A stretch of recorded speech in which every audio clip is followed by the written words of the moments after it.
ঢাকা ২ আসনের সাবেক সংসদ সদস্য ও সাবেক খাদ্যমন্ত্রী মোহাম্মদ কামরুল ইসলামকে গ্রেপ্তার করেছে পুলিশ।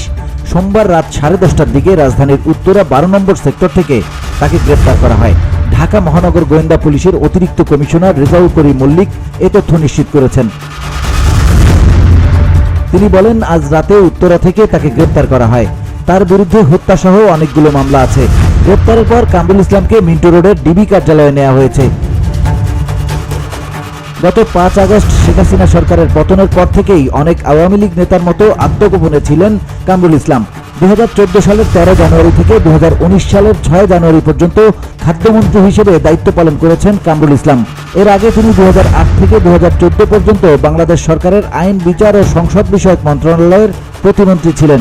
বিএনপি সহ বিভিন্ন রাজনৈতিক নেতাদের বিরুদ্ধে বিতর্কিত কথা বলতে পটু ছিলেন সাবেক এই মন্ত্রী। তিনি টানা 4 বার সংসদ সদস্য হন। আইন প্রতিমন্ত্রী থাকাকালে নিম্ন আদালতের বেশিরভাগ কর্মচারী নিয়োগের ক্ষেত্রে দুর্নীতি ও অনিয়মের মাধ্যমে তিনি কোটি কোটি টাকা ঘুষ গ্রহণ করেন বলে অভিযোগ আছে। এছাড়া খাদ্যমন্ত্রী থাকা অবস্থায় দুর্নীতির মাধ্যমে ব্রাজিল থেকে নিম্নমানের গম ক্রয় করে সরকারের কোটি কোটি টাকা আত্মসাতের অভিযোগও আছে তার বিরুদ্ধে। এ নিয়ে ব্যাপক সমালোচনার মুখেও পড়েন তিনি। আওয়ামী লীগ সরকারের পতনের পর এরই মধ্যে তার বিরুদ্ধে অনুসন্ধান শুরু করেছে Dudok. VOD Bangla news desk.